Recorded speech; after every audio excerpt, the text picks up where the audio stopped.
Espérenme un segundo, que algo pasa con el Facebook, pero un segundo. No hay Debe problema. ya estar funcionando.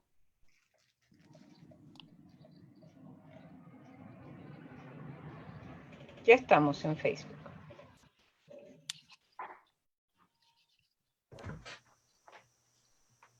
Buenísimo, ya, ahí está, mi silencio. Ahora sí.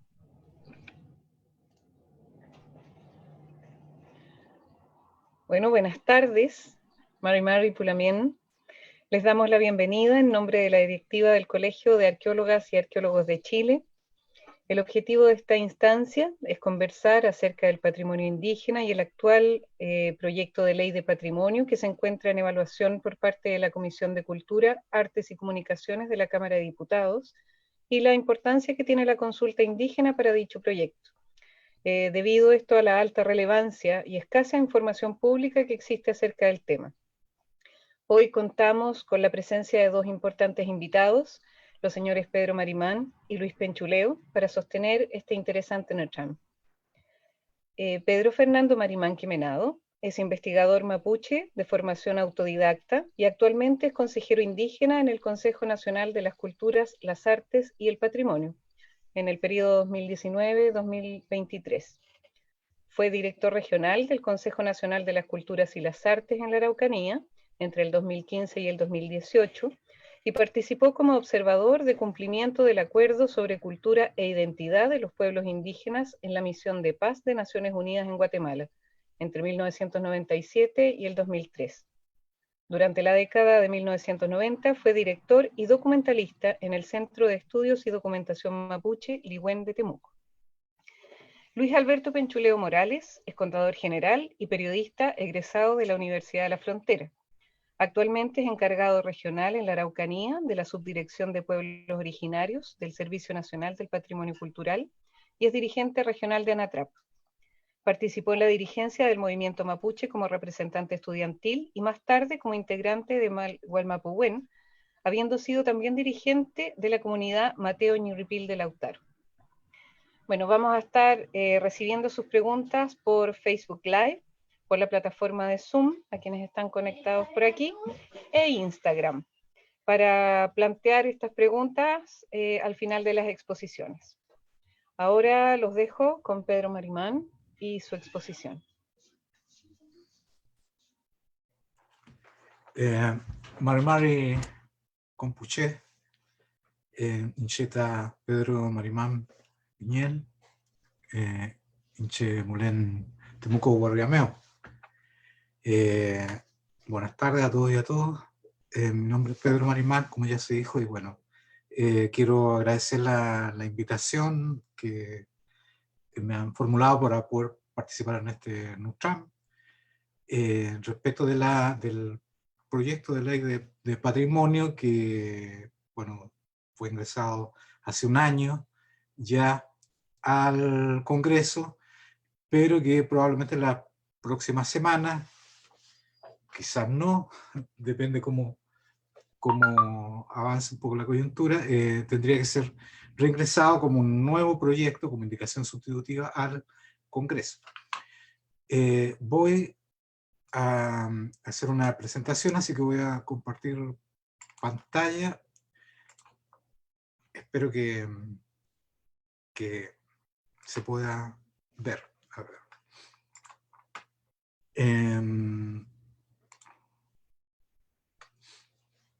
Bueno, lo que quería yo hacer en esta oportunidad, lo que había conversado, ¿cierto?,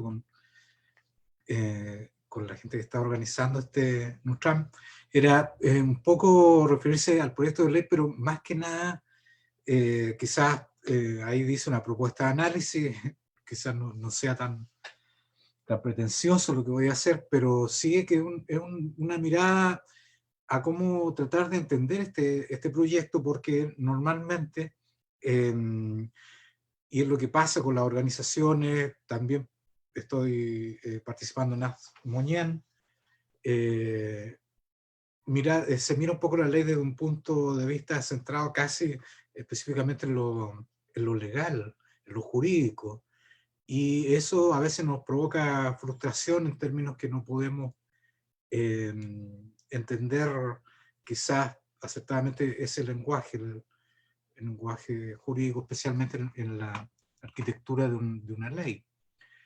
Pero yo creo que hay otras fórmulas de ver, por lo tanto yo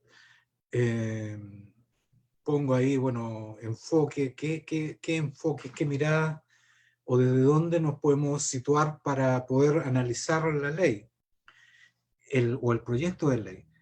Yo imagino que todos o la gran mayoría de los que estamos participando en este NUTRAM, más o menos tenemos una idea general de qué es lo de qué aborda la ley. En términos muy, muy generales, y como lo ha dicho el subsecretario Emilio de la Cerda en múltiples oportunidades, se trata de un proyecto legal que viene a reemplazar a la ley de monumentos nacionales, a su vez, cuyo soporte legal, la normativa que la rige es también de larga data en el país, ¿cierto? En 1925 se empieza a historiar esta ley sobre monumentos, con una reforma en el año 1970, como se acostumbra a decir, también que no provocó mayores cambios o cambios sustantivos en la ley. Entonces, supuestamente, esta ley, digamos, trata de reemplazar positivamente, mejorar entonces la materia de que trata, que es el patrimonio cultural del país, digamos, con los pueblos que habitamos este territorio. Entonces, esta ley pretende modernizar la institucionalidad, pretende incorporar nuevas categorías, pretende hacer protección, pretende hacer incentivos, y una infinidad de acciones que vendrían a proteger y a salvaguardar un poco lo que consideramos el patrimonio cultural de los distintos pueblos que conforman el país. Se menciona también de que esto es una ley que nos pondría un poco a nivel internacional, y para ello se han tomado, incluso incorporado, a veces de manera casi textual, algunas definiciones de la UNESCO en el proyecto. Pero bueno, eso es lo que se plantea en términos generales. Cuando uno analiza la ley, surgen ciertas preocupaciones, particularmente desde las organizaciones que están vinculadas con la cultura de los pueblos indígenas, pero también con las organizaciones culturales chilenas que están viendo también su propio patrimonio, digamos. Todos tenemos patrimonio, y en esto los pueblos indígenas y los chilenos igual, digamos. Entonces, uno de las principales, ¿cómo se llama?, enfoques que se han utilizado en lo que hemos escuchado en esta última semana tiene que ver con los estándares en términos normativos que la ley cumple o deja de cumplir, digamos. Y la pregunta fundamental es si esta ley se basa en los derechos vigentes, si esta ley efectivamente está comparativamente con el orden normativo internacional de los derechos humanos a esa altura o no, digamos. El segundo elemento tiene que ver con el control cultural, es decir, cuánta decisión tienen las comunidades en la nueva institucionalidad que se va a crear, y respecto de, sobre todo, el control de sus propios elementos culturales y de su patrimonio cultural en general. Esta ley, entonces, la pregunta es si esta ley efectivamente promueve dicho control, que es igual, digamos, a poder de decisión de los pueblos indígenas o de las comunidades chilenas que trabajan sobre ámbitos del patrimonio cultural. Y finalmente, también es importante saber si esta ley en definitiva está resolviendo los problemas por los cuales se ha creado y, y en el fondo poder extraer, digamos, del análisis de la ley, sobre todo esto está expresado en el mensaje presidencial, y aquí estoy refiriéndome tal cual ese mensaje presidencial acompañó el proyecto de ley en junio del año pasado, cuando ingresó al Congreso. ¿Qué es lo que se quiere resolver entonces? ¿Cuál es el problema central? Y si en ese problema, la definición del problema, que es como la médula o el eje central del desarrollo de toda política pública y de toda iniciativa legislativa, responde realmente a la situación que estamos viviendo en las distintas comunidades culturales, pueblos que componemos el país. Por tanto, decíamos, en primer lugar, comparar con los estándares. Yo aquí no me voy a alargar mucho, sobre todo en lo que atañe al convenio y la Declaración de Naciones Unidas sobre derechos de los pueblos indígenas, porque Luis va a hablar un poco de un elemento central en ello, que es la consulta. De todas maneras, en el preámbulo, en el mensaje que se envía por parte del presidente al ingreso del proyecto de ley en junio del año pasado, se menciona que esta ley también está tomando como base elementos normativos que están en el derecho internacional. Se refiere específicamente a las distintas convenciones de la UNESCO, pero también a ciertas cartas y recomendaciones que han hecho otras instituciones vinculadas al patrimonio, que son instituciones internacionales que trabajan en este ámbito. Y hace una mención respecto de que también se ha considerado el convenio 169 de la OIT para el desarrollo de la normativa.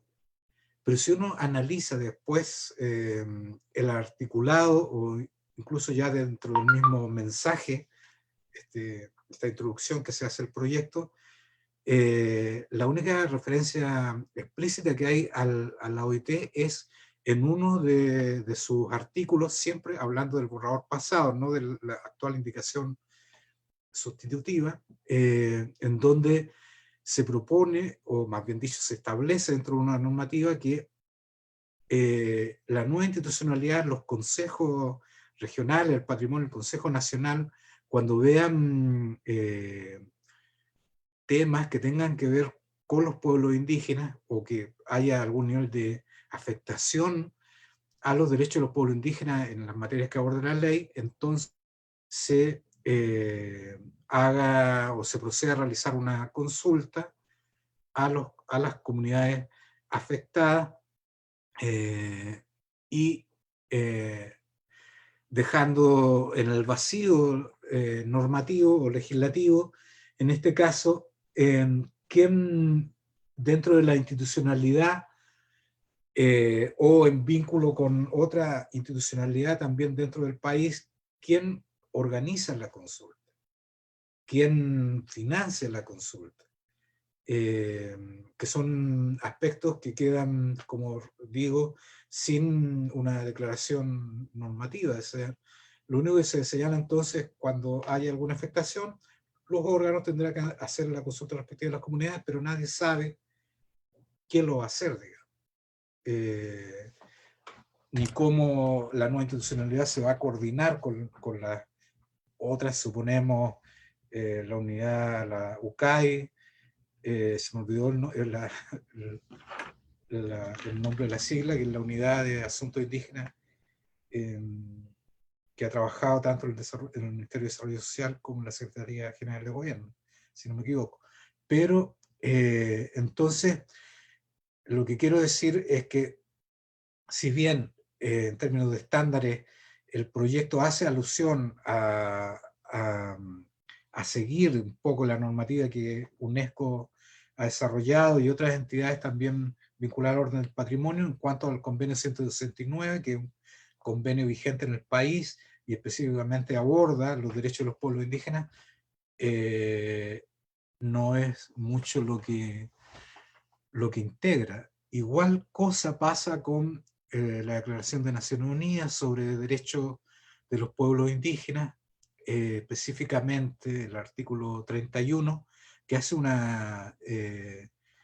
define, digamos, de modo general los derechos que tienen que ver con los derechos culturales y derechos patrimoniales de los pueblos indígenas, desarrollados en una amplitud que cubre varios aspectos, no solo de cultura material, entre comillas, también de cultura inmaterial y también relacionado con derechos de propiedad intelectual, que no se ven reflejados tampoco en el proyecto de ley, a lo menos el que conocemos, y que se encuentra actualmente en el Congreso. Finalmente, y esto yo lo creo sumamente importante también, el proyecto de ley ingresado no guarda una relación normativa y de principio, particularmente, con la ley que creó el Ministerio de las Culturas, las Artes y el Patrimonio. Y esto es relevante porque dicha ley que crea este ministerio fue, como todos ustedes saben, consultada con los pueblos indígenas en un proceso que tomó 6 o 7 meses entre el 2014 y 2015, y que fue considerada por el Instituto Nacional de Derechos Humanos uno de los mejores, quizás hasta el momento el mejor proceso que se ha realizado en términos de consulta a los pueblos indígenas en apego a la sugerencia que en esta materia hace no solo el convenio 169, sino que particularmente los relatores de Naciones Unidas que han estado ocupados de los asuntos indígenas en varias de las recomendaciones que han hecho a Chile y otros países, digamos. En esa oportunidad fue el proyecto completo el proyecto de creación del Ministerio de las Culturas, el que fue sujeto de consulta. Probablemente Luis quizás se refiere un poco más a esto, pero lo que quiero recalcar es que fruto de esa discusión general sobre el proyecto, se surgieron sensibilidades, digamos, que abarcaron incluso, o que tuvieron impacto no solo en lo relativo a la cultura de los pueblos indígenas, sino que al ministerio en su generalidad.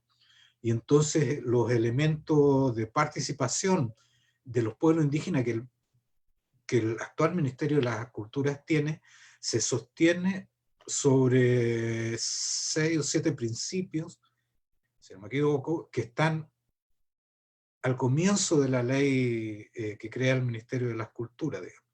2 de los cuales, o el primero, concretamente hace relación al fomento de la interculturalidad, de las relaciones entre las culturas que son reconocidas en la ley, digamos, que son la cultura de los pueblos indígenas, la cultura chilena, y el tercer principio que habla específicamente sobre el reconocimiento de las culturas de los pueblos indígenas, que están dentro de estos 7 principios los cuales se sostiene la ley.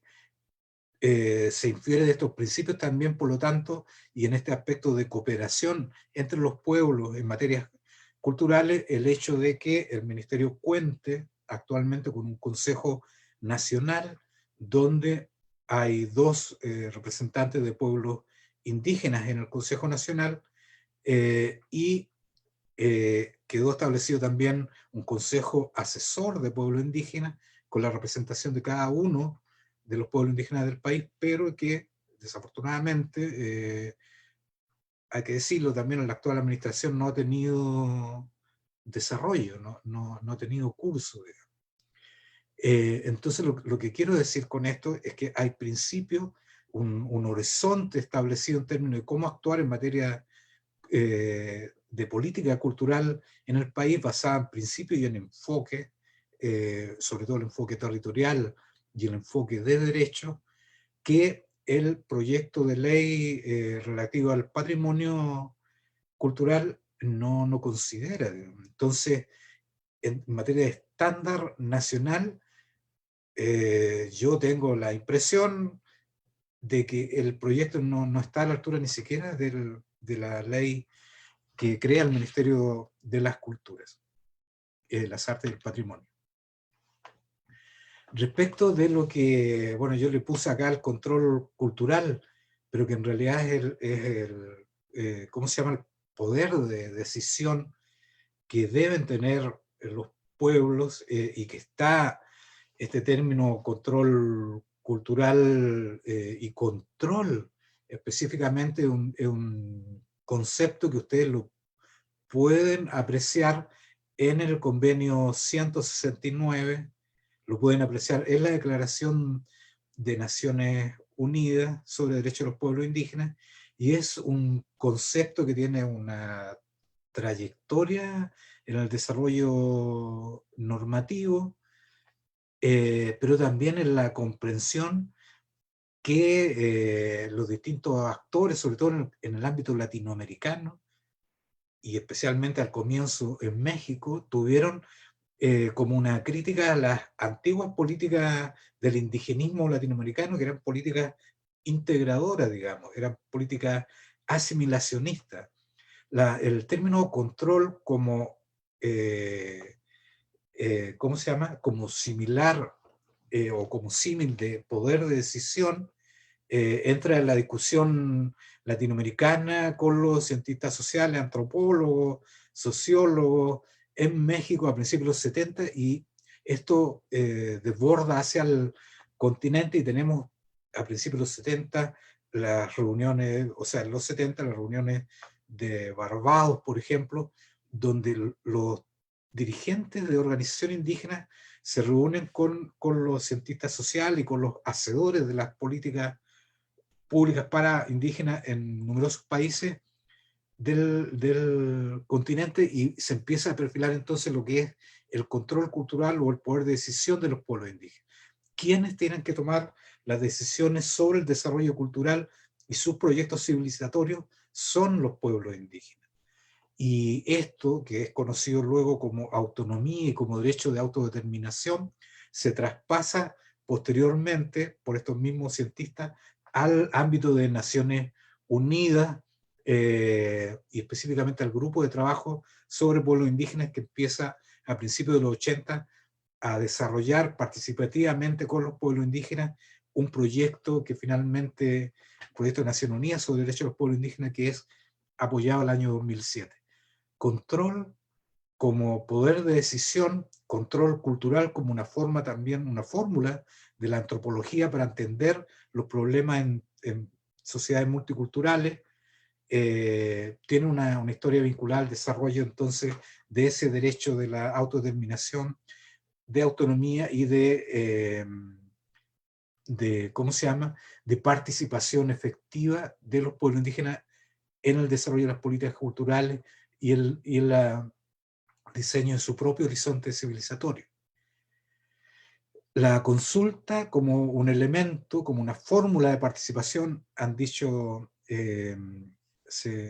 ¿cómo se llama?, desde Naciones Unidas, y que va a hablar probablemente Luis, es un elemento central en todo esto. El proyecto de ley, desafortunadamente, como ya lo veíamos, incluye muy tenuemente, débilmente diría, dentro de su normativa, este derecho al interior de la nueva intencionalidad, pero no lo incorpora derechamente en la tramitación del proyecto. Este es un proyecto que no ha sido consultado con los pueblos indígenas, y que probablemente no va a ser consultado tampoco en los próximos meses, salvo que haya también canales de negociación o de participación en que permita cambiar el curso de las cosas, pero hasta el momento el derecho a la consulta y por lo tanto el derecho a la participación en cómo se va a desarrollar esto, no ha sido abordado. Finalmente, el otro elemento que es la participación en instituciones. Estamos hablando de instituciones que toman decisiones, tanto en materia nacional como regional. Es también un elemento que se desprende del borrador o del proyecto de ley, está también débilmente incorporado, digamos, la nueva institucionalidad del patrimonio cultural va a crear un Consejo Nacional, es lo que dice el proyecto, sin participación de los pueblos indígenas, y consejos regionales del patrimonio, en los cuales entiendo que finalmente se resolvió cambiar la propuesta original, que era crear un consejo regional sin participación de representantes de los pueblos indígenas, a un consejo regional del patrimonio que va a estar basado en el actual Consejo Regional de la Cultura, la Arte y el Patrimonio, que existen las seremías de las culturas en cada región, en la cual ya está incorporado un representante de los pueblos indígenas. Y va a ser esa entonces la participación que va a tener este nuevo Consejo Regional. Recuerdo aquí el artículo 7 en particular del convenio 169, donde se alienta, digamos, la participación de los pueblos indígenas, sobre todo en instituciones regionales y en instituciones de desarrollo regional que tienen que tomar decisiones sobre los ámbitos que tienen que ver con un territorio, y en el caso particular de los mapuches yo creo que es vital para nosotros tener participación en un órgano sustantivo que va a tomar decisiones también sobre el patrimonio cultural de nuestro territorio, Gualmapu, que es la principal herencia patrimonial que tenemos los mapuches contemporáneos desde el pasado. Voy a avanzar más rápido para no demorarme tanto, y entramos al terreno de los problemas. Yo tenía un video para que viéramos, pero yo creo que por el tiempo no lo vamos a ver. Simplemente señalar de que considero yo que este es como el eje principal para analizar entonces el tema de la legitimidad de la ley. Y si uno analiza entonces el mensaje central, el mensaje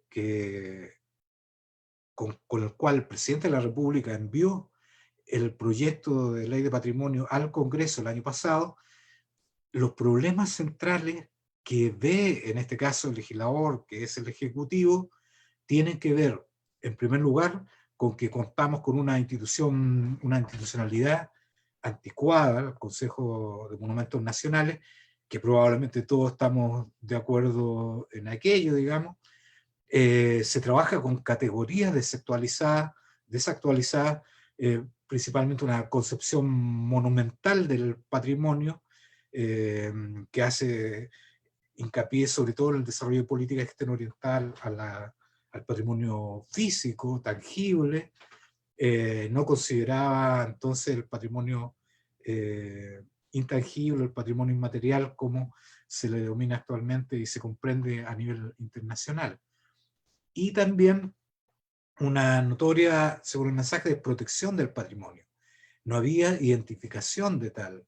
La desvalorización que se hacía de los elementos del patrimonio global del país, una evidente falta de gestión, se señalaba una falta de promoción también del patrimonio, y la centralización de las decisiones que afectaba sobre todo la gestión regional del patrimonio, teniendo que entonces volcar hasta las decisiones más mínimas en el Consejo Nacional de Monumentos Nacionales, que estaba en Santiago. Lo que tenemos entonces es una visión del Ejecutivo, de la Presidencia, o del Ministerio, en este caso la Subsecretaría del Patrimonio, que está enfocada en términos de gestión y de administración patrimonial, que sin lugar a dudas, yo creo que todos coincidimos en que no estaba bien y que había que mejorar. Pero yo creo que lo sustantivo, y con esto concluyo, es para mí el tema de la utilidad de una ley o una política pública, tiene que ver con los problemas que las comunidades culturales, sean de los pueblos indígenas, sean de las comunidades chilenas, tienen en materia de patrimonio cultural. Y yo acá pongo algunos de los problemas que más afectan, digamos, el desarrollo, la protección, la salvaguardia de nuestro patrimonio como pueblo mapuche en particular, la diáspora, en un primer elemento que es la emigración o el éxodo rural en primer término, luego la emigración regional, que es llevar entonces nuestra población fuera de los límites de nuestro territorio Gualmapu, lo que produció entonces una dislocación, un quiebre de la posibilidad de una relación entre las generaciones y por lo tanto, sobre todo, la afectación que hay en términos de la cultura, entre comillas, inmaterial o intangible que no se transmite de una generación a otra, digamos. El video que quería mostrar se trata de don Belarmino Quirquitripay, que aparece aquí, él es Truchucafe, él explica en muy breves palabras, digamos, cómo aprendió a hacer la truchuca, cómo aprendió a tomar la truchuca, un elemento material, obviamente, el aprender a tocarla, de determinada manera es un elemento de cultura inmaterial intangible que él aprendió escuchando.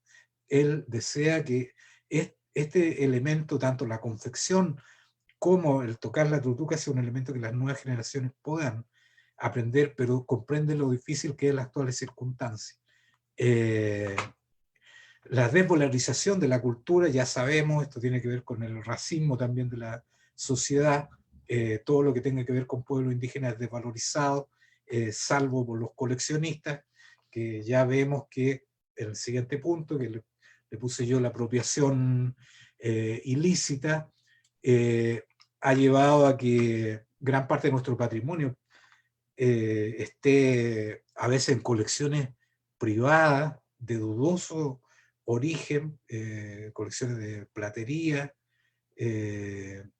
colecciones, no sé, de textiles, digamos, o de otros elementos de la creación artística, en este caso mapuche, que están diseminados sin saber cómo en colecciones privadas o en museos también a nivel nacional. La pérdida de acceso, sobre todo a nivel de los sitios de significación cultural, aquí en la región, en Gualmapu, la Araucanía, sabemos bien, digamos, que determinadas comunidades no pueden acceder a sitios que antiguamente eran recolección del agüén, de hierbas medicinales, pero también a sitios donde antiguamente hubo elementos ceremoniales o elementos históricos también. La desprotección jurídica, que sobre todo en términos de la propiedad intelectual, de la creación de los pueblos indígenas y particularmente de Mapuche, que hemos visto los reclamos que hay ahora recientemente sobre iniciativas inconsultas, sobre ventas ¿cómo se llama?, de joyería mapuche, de vestimenta. Veíamos, esta semana había un foro en el Museo Violeta Parra, entonces una desprotección total en el ámbito sobre todo de la propiedad intelectual.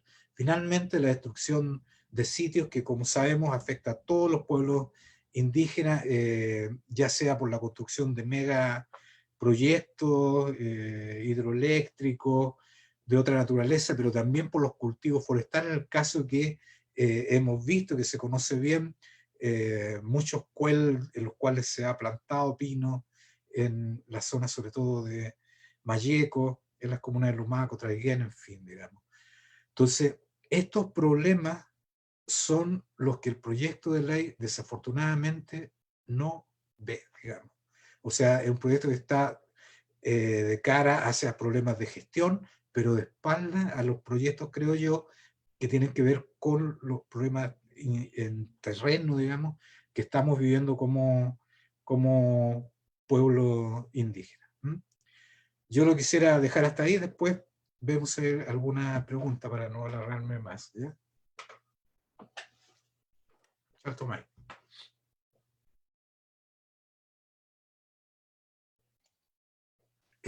Luis, También Luis. parece que yo te tenía que dar el paso para que tú abordaras la consulta.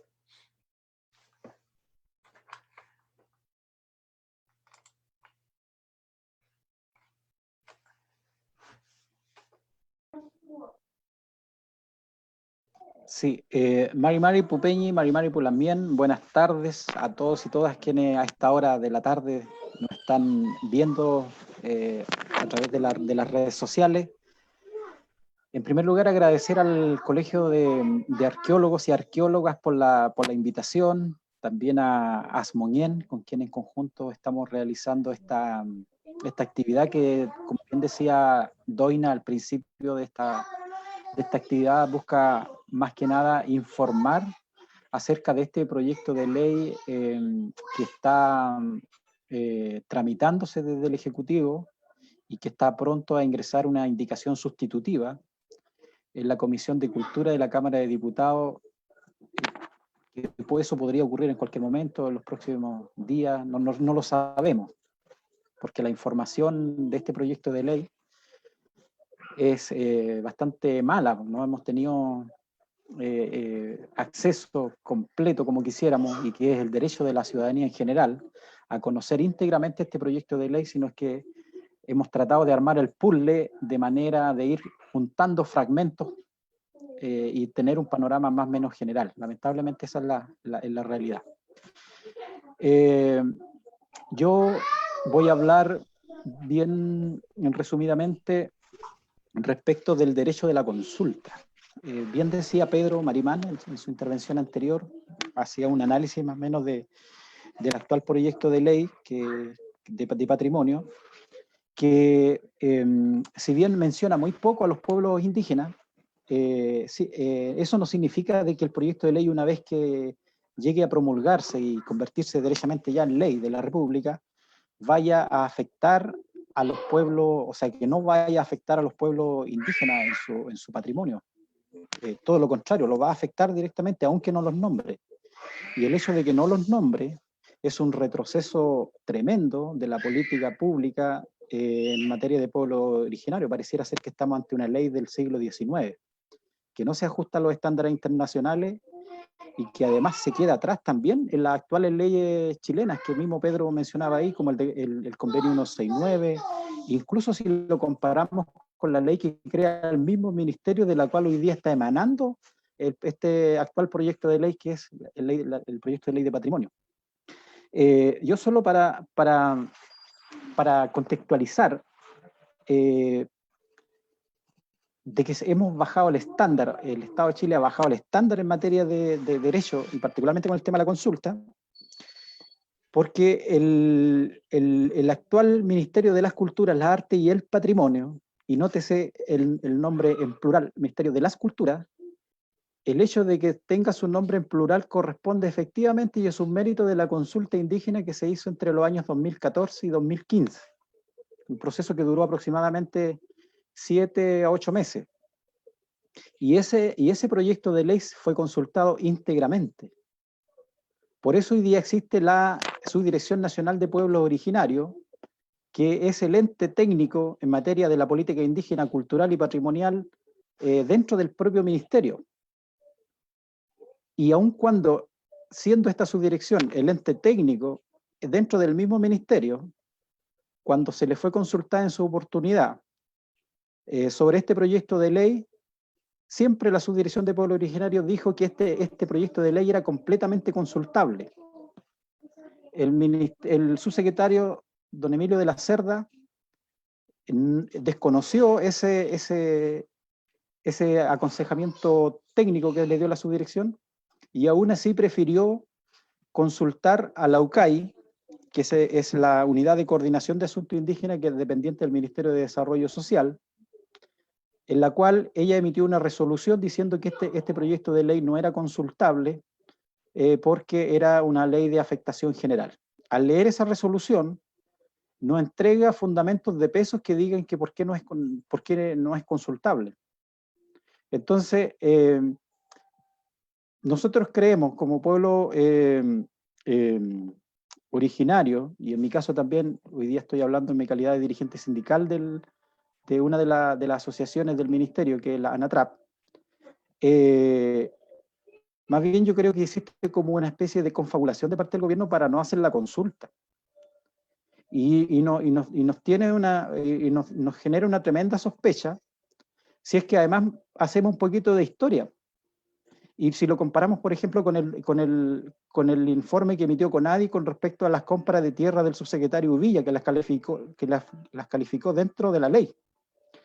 Entonces, de eso nos da a entender, sumado a este hecho, nos da a entender de que había un cambio de doctrina, ¿sí? Para decirlo así en palabras buenas, y no nos sorprende de que no quieran hacer esta consulta, y más bien creemos que esa decisión que se tomó no es una decisión apegada a lo técnico, sino que más bien sospechamos nosotros que es una decisión política. Hay mucho que discutir ahí frente a esa resolución. Pero si así fuera, y como antecedente, la consulta que hizo el Consejo de la Cultura de ese entonces para la creación del ministerio, del actual Ministerio de las Culturas, no le hizo la consulta a la UCAI, porque no es una obligación hacerle la consulta a la UCAI, eso que quede claro. Y fue una voluntad política de la directora nacional del Consejo de la Cultura de ese entonces, que tenía también rango de ministro, a pesar de que todavía no era ministerio, que era la ministra Baratini, y se aprobó el proceso de consulta mediante una resolución exenta. Entonces, pero si así fuera que la consulta que hizo el subsecretario a la UCAI, la UCAI le respondió, no, esto no es consultable, eso serviría para el primer proyecto de ley, para el proyecto original, pero ahora, como estamos ante una indicación sustitutiva, que supuestamente se va a ingresar prontamente a la Comisión de Cultura nuevamente, en la práctica es otro proyecto de ley. Por lo tanto, si hubieron cambios en los articulados, que me imagino por algo es una indicación sustitutiva en el fondo, debiese hacerse nuevamente la consulta a la UCAI, porque si es que ya para él la subdirección de pueblos originarios de su mismo ministerio no es válida, como lo ha demostrado en los hechos, debiera hacer nuevamente la consulta.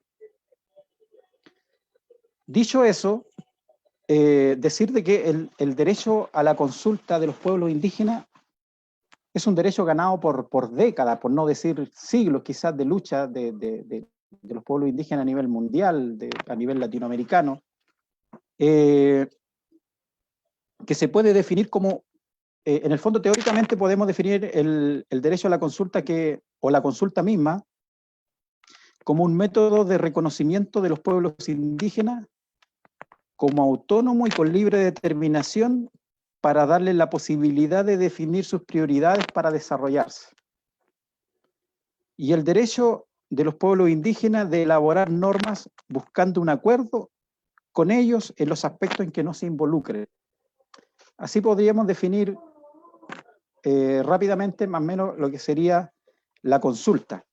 Y esta consulta, que es la columna vertebral y todo el sistema de los derechos internacionales de los pueblos indígenas, y uno de los convenios, de los tratados más importantes, es el 169. ¿Por qué es el más importante? A pesar de que dentro del mundo indígena podemos catalogar de que el convenio 169 de alguna manera se queda chico frente a la Declaración Internacional de Derechos de Pueblos Indígenas de la ONU, o también frente a la misma a la Declaración de Derechos de Pueblos Indígenas de la OEA, pero se cataloga hoy día como más importante porque es el instrumento internacional que hoy día está transformado en ley de la República, porque fue promulgado, o sea, fue ratificado el año 2008 por el Estado de Chile.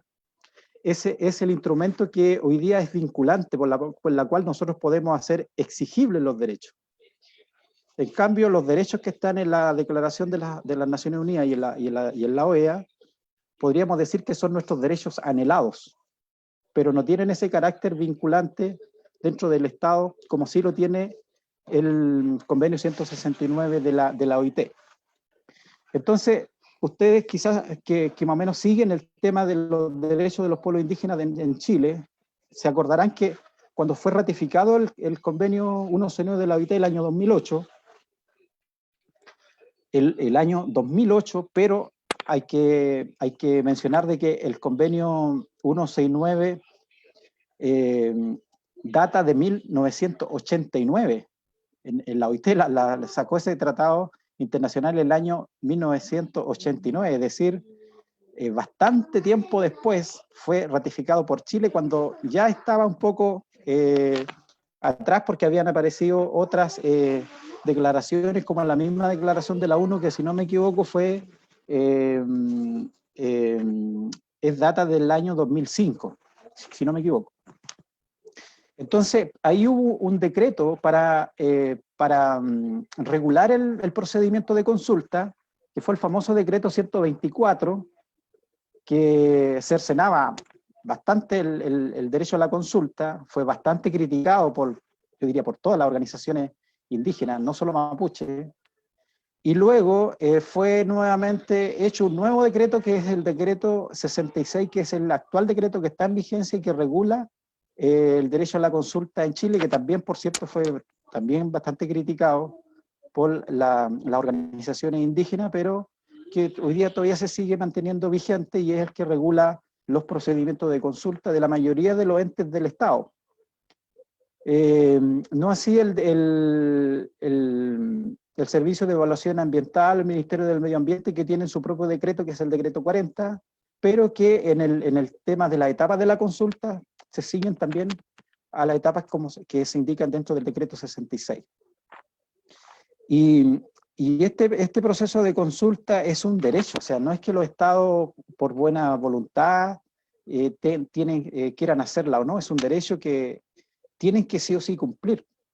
Entonces, este convenio esta ley de patrimonio, que como decía al principio, menciona muy poco el concepto indígena o la palabra indígena en su contenido, pero eso no significa que no nos va a afectar si es que llegase a ser promulgada.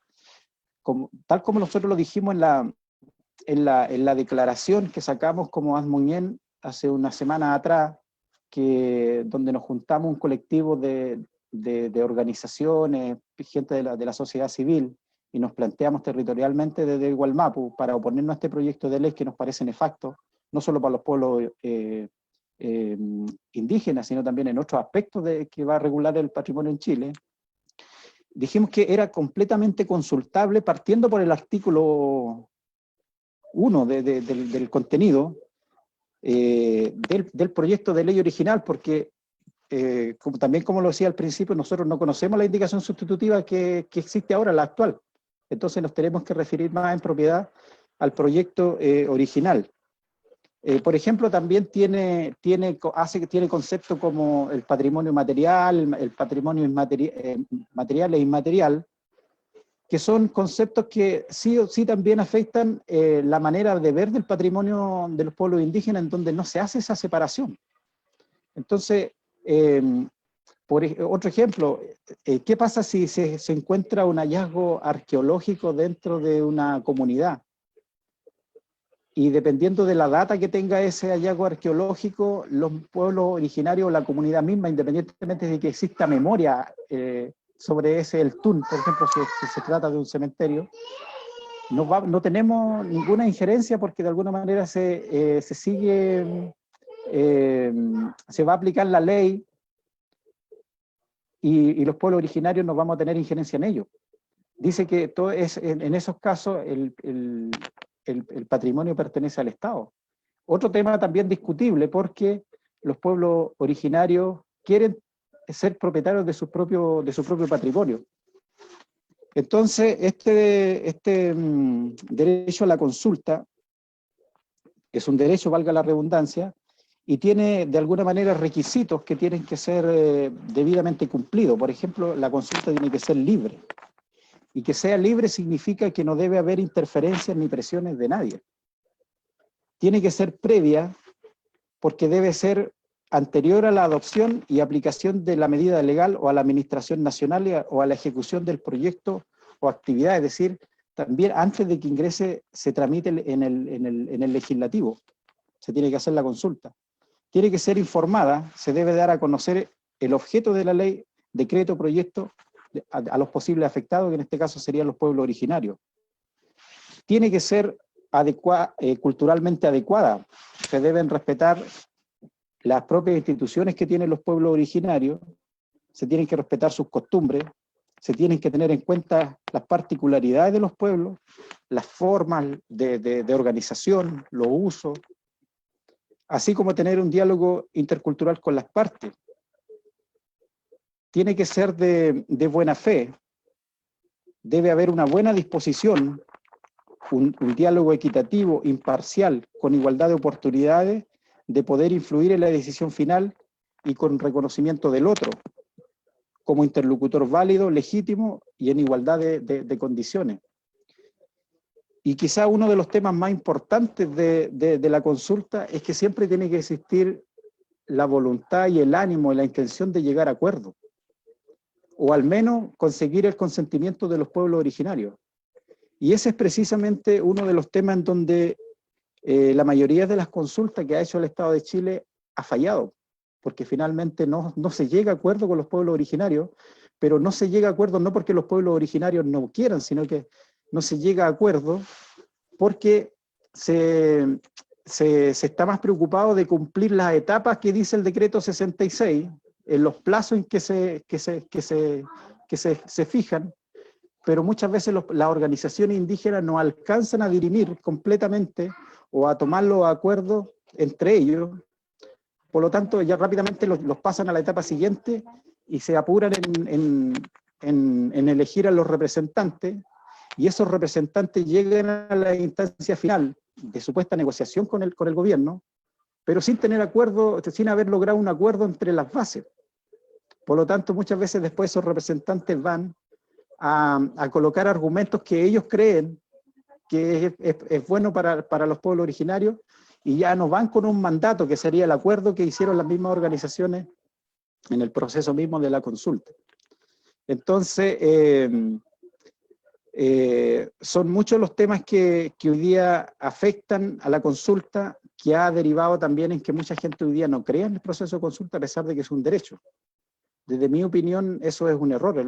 Nunca habría que negar el derecho a la consulta, sino que más bien hay que exigir que esa consulta, hay que exigir que se eleve el estándar de esa consulta. Y como Pedro decía, de que la consulta que hizo el Ministerio de las Culturas, que tuvo como veedor en todo su proceso al Instituto Nacional de Derechos Humanos, que ellos la calificaron como la mejor consulta que ha hecho el Estado hasta ahora, el gran mérito precisamente es eso, de que se logró un acuerdo en las bases, acuerdos comunales que después se elevó al nivel regional y salieron acuerdos regionales, y luego esos acuerdos regionales finalmente derivó en un gran acuerdo nacional que se hizo en Valparaíso. Y eso, yo creo que eso es lo que finalmente le dio a que fuera catalogado como la mejor consulta que ha hecho el Estado de Chile. Pero obviamente que también tiene falencias, hay que mejorarla. Y siempre en ese tema de consulta se decía, vamos a hacer una consulta que tenga como piso el decreto 66 y que tenga como techo el convenio 169. Y más o menos yo creo que ese debiera ser como el énfasis, el objetivo que hay que buscar en estos procesos de consulta, y que se hace tan necesario en este proyecto de ley. Ahora, este proyecto de ley, para terminar, decir de que no son los pueblos originarios los que están apurados ni urgidos en que salga. Sospechosamente hay un interés del Ejecutivo de sacar este proyecto de ley, a pesar de la situación y en el contexto en que estamos viviendo como país, en donde los intereses debieran estar puestos en otro lado, en salir rápido de la crisis, y no estar tratando de amarrar leyes que en el fondo, si uno lee detenidamente este proyecto de ley, los grandes interesados o beneficiados a la larga son las mineras, las forestales y las inmobiliarias. Y quizá eso sea en el fondo el interés del Ejecutivo y del subsecretario en sacar rápidamente esta ley. A nosotros a los pueblos originarios nos interesa un proyecto de ley, nos interesa que nuestro patrimonio se resguarde, que se proteja, pero hacerla con los estándares que dice el derecho internacional y el convenio 169. Y si así fuera, este proyecto de ley ya no tiene salida, no tiene solución, porque en este contexto no se puede hacer una consulta indígena, porque como lo dice la resolución 120 de la Corte Interamericana de Derechos Humanos, en este contexto de pandemia recomienda a los estados abstenerse de aplicar medidas administrativas o legislativas, porque no se puede hacer el proceso de consulta, por razones obvias de sanitarias. La ley debiera pararse.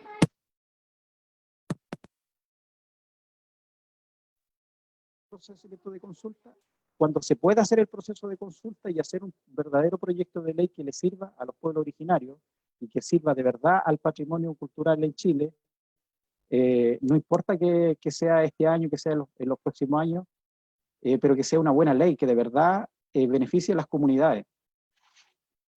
Porque si se llega a aplicar o a promulgar este proyecto de ley, van a pasar décadas, si no un siglo, en que vamos a tener la posibilidad de nuevamente de cambiar este proyecto de ley. Y además, si uno le suma el contexto del cuestionamiento a la actual constitución, de un proceso constituyente que quedó suspendido, también ahí este proyecto de ley debiera chocar con esa nueva constitución que aspiran la mayoría de los chilenos y chilenas, incluidos también los pueblos originarios. Eso sería por ahora mi presentación, estimado y estimada. Muchas gracias. Lamien Chaltumay. Bueno, Lamien Pedro va a pasar el video que había quedado pendiente. A ver si la conexión nos acompaña y no va tan lento. Ya vamos a ver, el video dura como 3 minutos 20 segundos por ahí. Vamos a intentarlo ahora. Voy a compartir la pantalla y ahora hay que cruzar los dedos. No sé si estarán viendo en este momento la pantalla, ¿sí? Ya. Entonces vamos a ponerlo. Antes que nada hay que decir de que este es un video que está en internet, en la plataforma Vimeo. Yo les puedo enviar después ¿cómo se llama? El enlace para llegar a él, pero está en Vimeo. Si uno pone mapuche, va a aparecer, entre otras cosas, este video. Y esta es una producción muy realmente bonita, y es sobre don Belarmino Quirquitripay, que es Trutrucafe. Lamentablemente el video no tiene más explicación de contexto, dónde vive él, y otros elementos más. La chica que aparece ahí con él, no sabe cuál es el vínculo parental que tiene, pero podemos suponer que puede ser probablemente su nieta. Y entonces sobre cómo él aprendió a hacer la trutruca, y cómo aprendió a tocarla, y el mensaje que tiene que ver con la preservación de este elemento cultural. Bueno, ahí va.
11 años, se tiene 11 años de la primera fruta.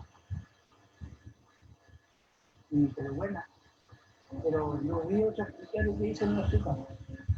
Entonces ahí me quedó grabado en la cabeza.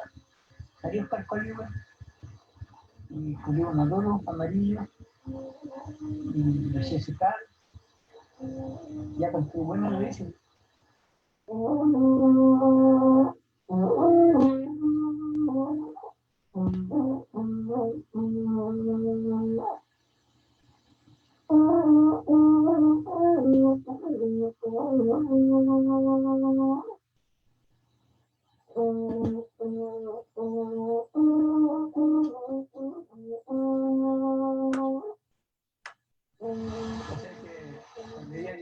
Yo no tenía cuidado, me iba a parar el teclado de un chilotero, como soplaba, como tocaba. Yo no daba la hora perfecta, se la hacía, fui aprendiendo, agarrando, agarrando.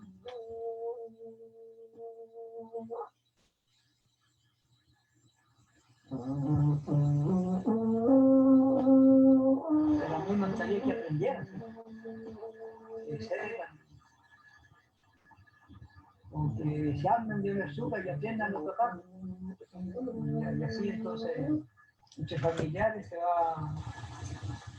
se van respaldando unos a otros y así van aprendiendo a tocar.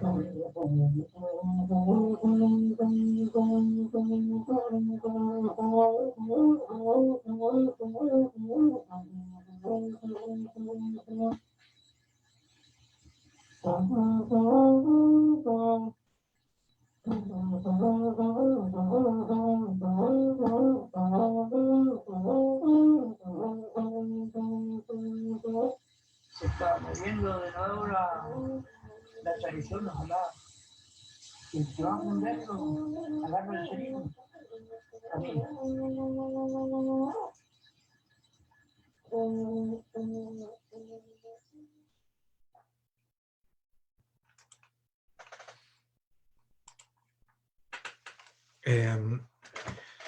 Bueno, ese era el video bien breve, pero yo creo que bien profundo también en lo que se señala, porque don Belarmino lo que cuenta es cómo aprendió a hacer a las 10, 11 años, a hacer una truca, cómo aprendió entonces a tocarla, cómo debía tocarla, acercándose a los truqueros o trucafes en los guillatunes. Finalmente el tema de que es bien simbólico que aparezca ahí probablemente su nieta, que es se ve una adolescente que empieza a tocar entonces de la misma forma en que toca don Belarmino. Y el mensaje final que es que si se quiere, bueno, que se está muriendo la tradición y que si se quiere hacer algo tiene que ser rápido, dice él. Pero son como el particular, la ruca no es como un elemento que esté particularmente en riesgo, pero es un elemento sensible dentro de la cultura y un buen ejemplo de cómo está la situación a nivel del patrimonio de nuestros pueblos. Eso era el video. Bueno, hola a todas, a todos y a todes.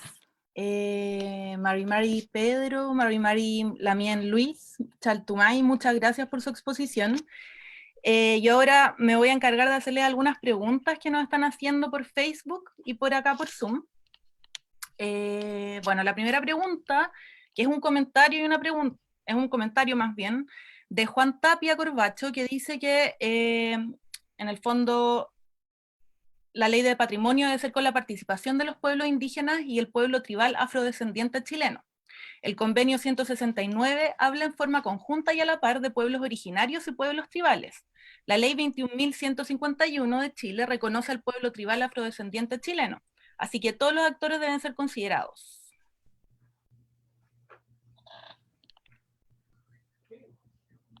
El Peña y Luis.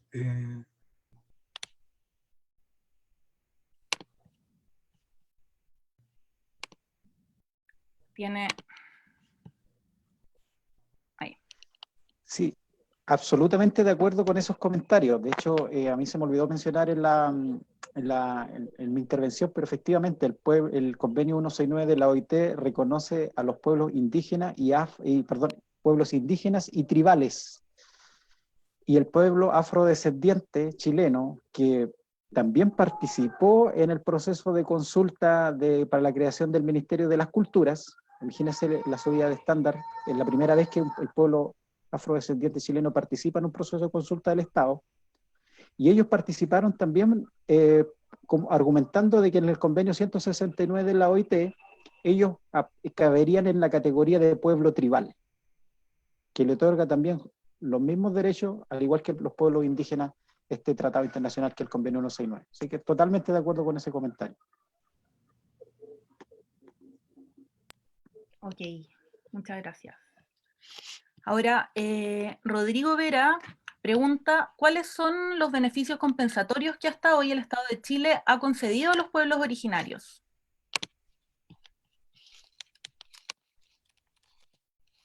Beneficios compensatorios.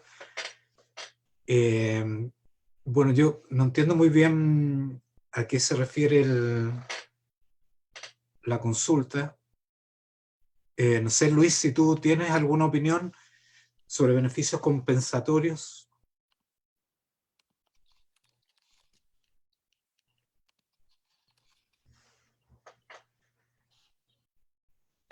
Bueno, no sé si Luis escucha, pero yo creo que no, por lo menos a nivel del proyecto de ley que hemos estado discutiendo, no hay una suerte de compensación por pérdidas en el ámbito del patrimonio cultural. Se habla en términos generales de otra estrategia, digamos, de los incentivos para efectos de poder dar protección a elementos patrimoniales, sobre todo monumentales. Se habla también de penas más fuertes referidas ¿cómo se llama? Sobre todo al tráfico ilícito o a las formas ilícitas de apropiación y de trasiego del patrimonio cultural, o sea, se elevan las multas y qué sé yo, pero no así como específico en términos compensatorios. No hay, como quizás pueda haberlo en otra legislación referida a tierras, por ejemplo, existe una posibilidad de hacer intercambio en términos de propiedad indígena que pueda ser usado con un fin público, pero siempre con la aquiescencia y la voluntad del propietario indígena, del pueblo que sea, como para recibir a cambio otras tierras de manera compensatoria que tengan, no sé, las mismas características o superiores de las que deja. Pero en el proyecto de ley que a mí me parece que no hay elementos compensatorios considerados. No sé, Luis, si tú tienes algo. Bueno, yo no sé si la pregunta se refiere al proyecto de ley en sí o es una pregunta general.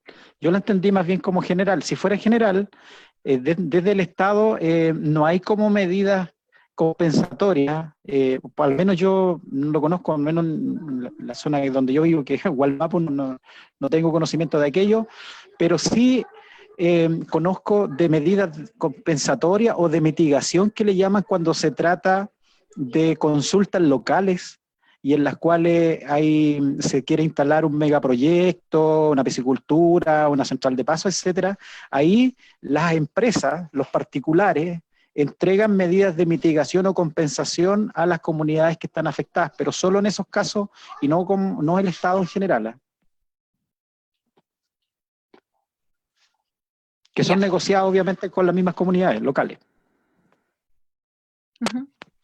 Bueno, voy a seguir con las preguntas. Antumilla dice, de un tiempo a esta parte, la sociedad mapuche ha tendido a ser reaccionaria de coyunturas o hechos sociopolíticos, consultas inconsultadas o deficientes en sus criterios normativos, como el DS-66, o situaciones que han involucrado la vulneración de derechos, incluso la propia vida. En este contexto, a juicio de los exponentes, ¿qué acciones concretas cabe esperar desde el movimiento social mapuche y su repertorio de protesta?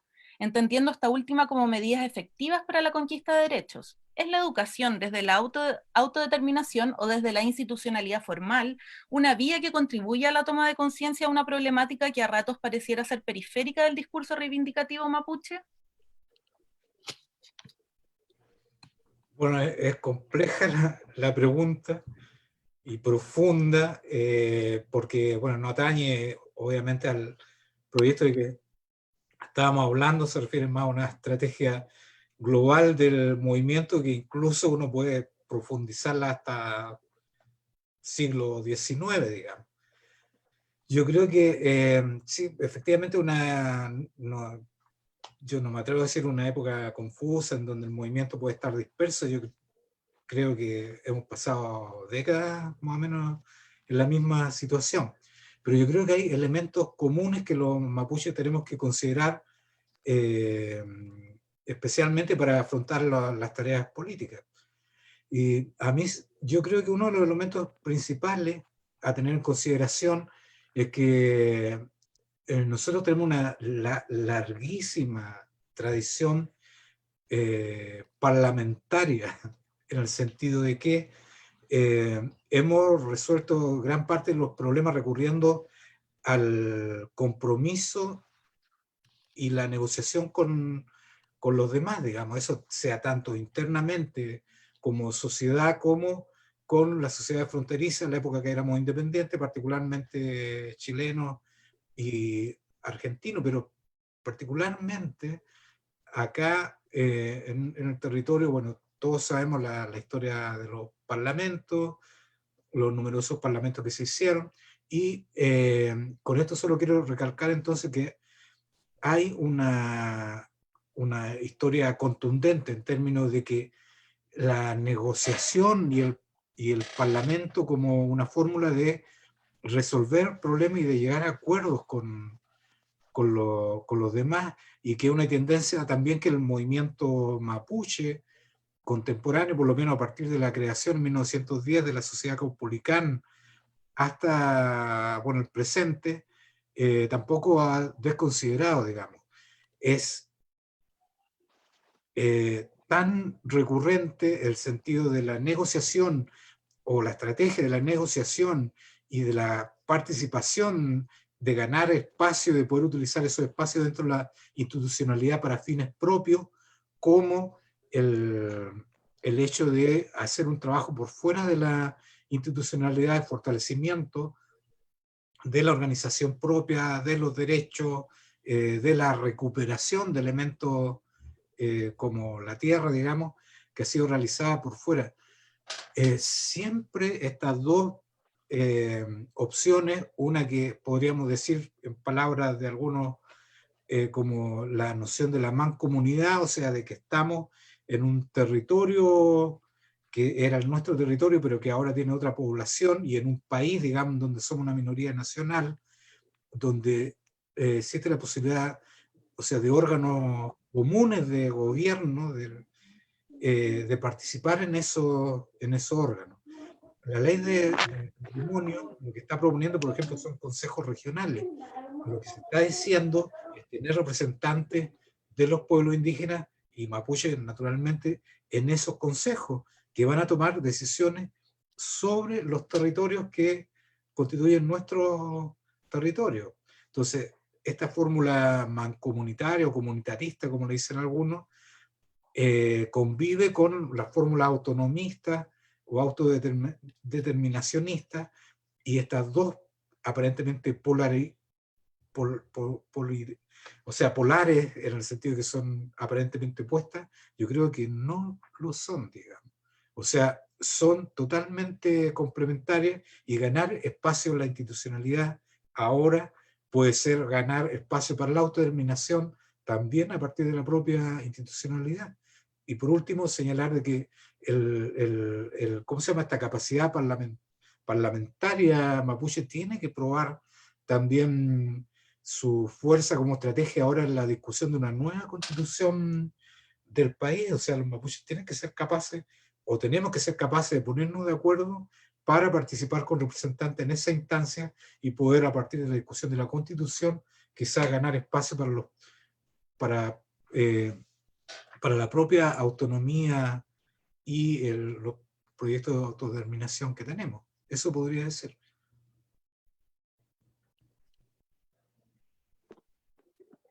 Luis.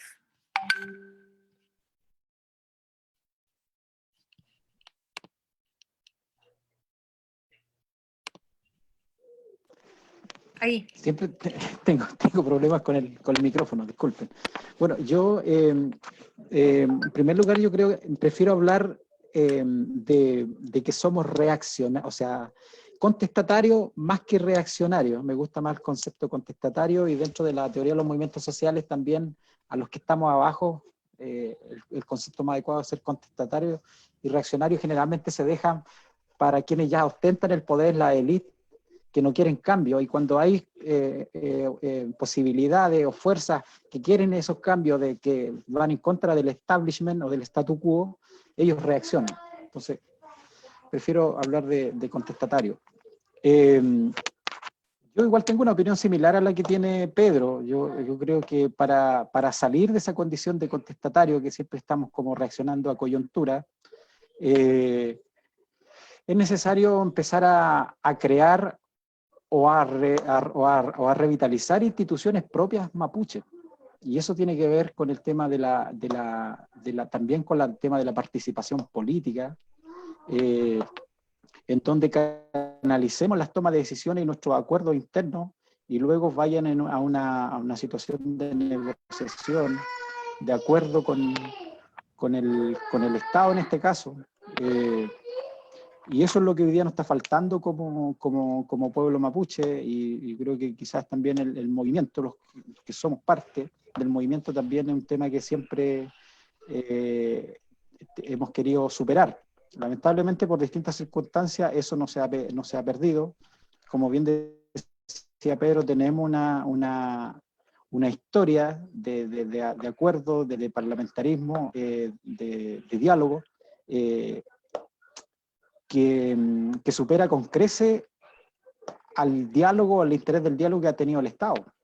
Hace unos días atrás participábamos en otra actividad y hablábamos de personajes mapuche del siglo XIX, previo a la invasión del Estado de Chile, y en aquellos momentos el nivel de diálogo, de parlamentar que tenían los líderes mapuche del siglo XIX, daban cátedra al mismo Estado, y que lamentablemente nosotros de alguna manera en este último tiempo hemos perdido, pero yo no quisiera ser tan pesimista. Yo creo que hoy día están las condiciones humanas, las capacidades técnicas para poder generar procesos, y que en un futuro no tan lejano, ojalá corto plazo, pudiéramos irnos dotando de nuestra propia institucionalidad, de ir tomando y respetando los acuerdos internos, y facilitar la negociación con el Estado. Hoy día, lamentablemente, nos pillan totalmente desintegrados, y la diversidad, que a veces es buena dentro del movimiento mapuche y del pueblo mapuche en general, a veces no es tanto, porque nos pillan totalmente descoordinados, y se toman acuerdos parciales, con parcialidades del mundo mapuche. Ya, miren, tenemos muchas preguntas, así que voy a hacer el cierre con la última pregunta, porque no alcanzamos a responderlas todas, así que, bueno. Itací Correa, primero dice: agradezco muchísimo que los Lamien, Pedro y Luis pudieran participar de esta instancia informativa y de discusión. A mi parecer, uno de los temas más complejos refiere a la propiedad del patrimonio arqueológico. Hoy la actual ley establece a este patrimonio como propiedad del Estado, y eso ha permitido su protección. En ese sentido, quisiera preguntar, ¿cuál podría ser una vía o propuesta apropiada para respetar la propiedad de los pueblos originarios, pero manteniendo su protección? Una de las razones que se esbozan para seguir manteniendo la protección estatal es impedir cualquier cambio que devenga en posibles propiedades privadas. Y el tema de la propiedad por parte de comunidades indígenas respecto al patrimonio arqueológico choca en estas discusiones. ¿Cómo podríamos entonces superar esta dicotomía en un buen proyecto de ley?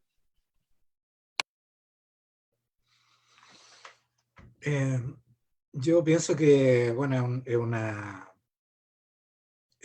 igual una pregunta súper importante. Y esa pregunta realmente corresponde no solo a nosotros, corresponde al movimiento y principalmente a las agrupaciones de los pueblos indígenas que trabajan en materia del orden cultural o patrimonial. Y acá yo creo que, dado que en el país no tenemos ninguna experiencia concluyente en materia de colaboración en cuanto al trabajo arqueológico y la relación con la propiedad de aquellos elementos que surgen del trabajo arqueológico, que van a parar a manos privadas o a institucionalidad pública, como los museos, qué sé yo, hay que recurrir entonces a la experiencia comparada. Y yo creo que en materia de experiencia comparada existe bastante, afortunadamente. Desafortunadamente para nosotros que estamos al sur del mundo, casi toda esta experiencia se desarrolla en países del norte, o bueno, en el sur, en el caso de Nueva Zelanda, pero que tiene que ver con colaboraciones que existen entre el Estado y los pueblos indígenas en materia del tratamiento de los elementos patrimoniales, muchos de los cuales afloran, digamos, a través del trabajo arqueológico, pero tratamiento tanto en el trabajo en terreno mismo, en la interpretación de los elementos que afloran, en la exhibición luego de los elementos que son rescatados, y en eso hay museos que de repente son administrados por comunidades de pueblos indígenas en aquellos países, donde existe también una colaboración en términos de la administración entonces de estas instituciones, y existen otros arreglos con el Estado también tendientes a recuperar parte de dicho patrimonio que por el trabajo arqueológico, digo, aflora, y que de repente va a parar fuera también de las fronteras del país en que estamos. También colaboraciones en el sentido internacionales con pueblos indígenas para la recuperación de elementos patrimoniales que luego son traídos acá. Yo creo que aquí hay iniciativas todavía muy incipientes que se han desarrollado en el mismo ministerio, con el apoyo del departamento o la subdirección ahora de pueblos originarios, y encabezada hasta la propia ministra, en cuanto a la recuperación de ciertos elementos patrimoniales que han estado cedidos a museos y que son llevados a lo menos a museos o a otras institucionalidades que están en los territorios de los pueblos indígenas australes o de Rapa Nui, que se han desarrollado experiencias en ese ámbito. Y yo creo, por lo tanto, que hay muchos desafíos en esta relación de la arqueología como disciplina con los pueblos indígenas, que parte desde la interpretación de un pasado que intentamos recuperar a través de otras disciplinas como la historia, por ejemplo, que está bastante desarrollada también en el ámbito mapuche, pero que necesita complementarse con los estudios que ustedes como arqueólogos y arqueólogas desarrollan, tanto en los hallazgos, la búsqueda, como la interpretación de esos elementos.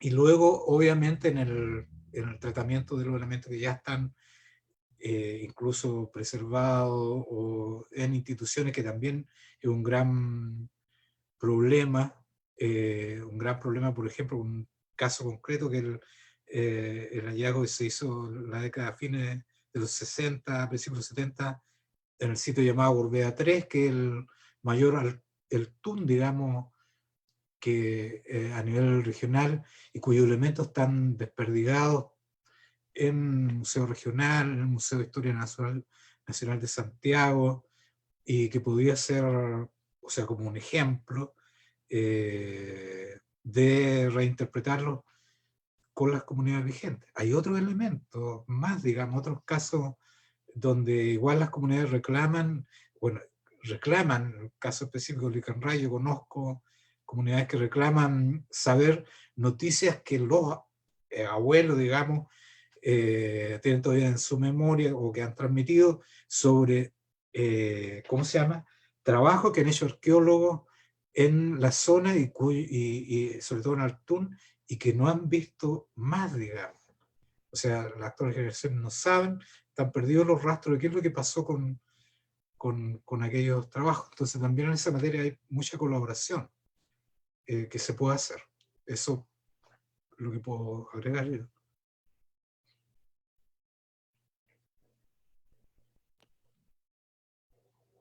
Bien. Luis. Está tratando de conectar el micrófono. Sí, sí, yo creo que el gran problema para superar ese tema de la propiedad de las comunidades indígenas en este caso, versus la propiedad privada y por otro lado la propiedad estatal, es el tema del pluralismo jurídico. Y en Chile no reconoce el pluralismo jurídico, no se reconoce la propiedad colectiva. Entonces está dentro de la propiedad pública, que por lo general, o sea, que casi siempre es estatal, y la propiedad privada, pero la propiedad privada entendida como personas naturales o personas jurídicas. Y no existe este intermedio de la propiedad colectiva, que podría ser en este caso el principio jurídico que vendría a darle solución en parte al tema de la propiedad de los pueblos indígenas, cuando es una propiedad más allá de una comunidad en particular, sino que de un pueblo en general, como en este caso. Y es el mismo problema que nos vamos a enfrentar si es que en algún momento empezamos a discutir seriamente el tema de los derechos de la propiedad intelectual colectiva de los pueblos, que, entre paréntesis, también no está considerada en este proyecto de ley que estábamos discutiendo. No hay una experiencia dentro del país en donde nosotros pudiéramos decir, mira, este es un ejemplo. En el caso internacional yo tampoco conozco, en esta materia, en el caso arqueológico, como se pregunta acá, pero hay un tema que habría que hacer una ley sui generis, quizás en Chile, y ahí a los pueblos originarios, particularmente en el pueblo mapuche, habría que discutir o poner ahí, empezar a pensar cuándo... ¿Cómo determinar que un hallazgo arqueológico es mapuche y cuándo no es mapuche, en términos de tiempo? Hoy día, si se encuentra un hallazgo arqueológico, por ejemplo, que tiene una data de 100 años, no cabría duda que es mapuche, de 200 tampoco quizás, pero en esos casos, establecer un límite de tantos años hacia acá, es obvio que es un hallazgo arqueológico que pertenece al pueblo mapuche y probablemente vamos a encontrar memoria oral de quienes estarían ahí, pero si es más antiguo es más difícil. Entonces esa diferencia hoy día no está definida, se asume que todo tiene un mismo tratamiento jurídico, y hoy día la solución sería, o sea, de partida hoy día habría que vivir un proceso de transición, porque las comunidades indígenas o el pueblo mapuche en general no tiene las capacidades de un tratamiento, de un resguardo de ese hallazgo, si es que hubiera que retirar el hallazgo arqueológico del sitio. En los casos excepcionales, porque por lo general, de acuerdo también a la misma cosmovisión mapuche, siempre se va a preferir de que tales hallazgos arqueológicos queden en el mismo lugar y no se muevan. Pero lamentablemente eso muchas veces no ocurren, y se terminan igual sacando por fuerza mayor, por el interés superior del Estado, del desarrollo, del progreso, etcétera, etcétera, y se tienen que ser trasladados a museos, o en muchos de los casos que simplemente no hay denuncia, no nos enteramos de que existe ese hallazgo arqueológico. Por lo general, las mismas empresas inmobiliarias no informan, y si puede pasar ahí, usando un lenguaje coloquial piola, lo hacen porque no quieren paralizar obras y siempre ven el interés monetario por sobre el interés patrimonial y arqueológico en este caso. Entonces, un modelo sui generis que tiene que ser discutido con las comunidades. Aquí no hay recetas, uno puede mirar ejemplos, pero por lo visto no sé si existan, pero hay que atreverse a dialogar, a dialogar con las comunidades y encontrar ahí una fórmula de cómo hacerlo. Quizás para tener una respuesta así rápida, a priori, uno podría decir, bueno, que esa propiedad sea siempre de las comunidades, pero que el Estado es el encargado de resguardarlas, pero no el dueño. Hasta que, hipotéticamente en el futuro, las comunidades tengan la capacidad de también hacer su propio resguardo.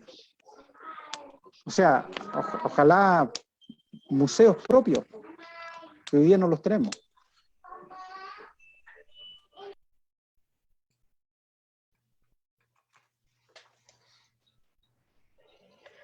Perfecto. Fen Tren Mayum, Lamien Pedro, Fen Tren Mayum, Lamien Luis. Agradecer a Azmongen, Gualmapu por su patrimonio colectivo al cual pertenece el CARCH, y a todos los que participaron en este encuentro por su tiempo, por su dedicación. Quedaron muchas preguntas pendientes. Ya nos imaginábamos que iba a pasar esto, pero no iban a ser tantas. Así que si alguien tiene una pregunta que realmente necesita que sea respondida, la puede enviar al correo del CARCH a colegio@arqueologos.cl y vamos a ver la manera de que esa pregunta, esa duda sea respondida. Bueno, son las 20:37, seguimos con una noche aquí que puede que llueva, así que nos vamos a preparar. Peucayal, Punmay, y nuevamente agradecer. Creo que ya un maíz.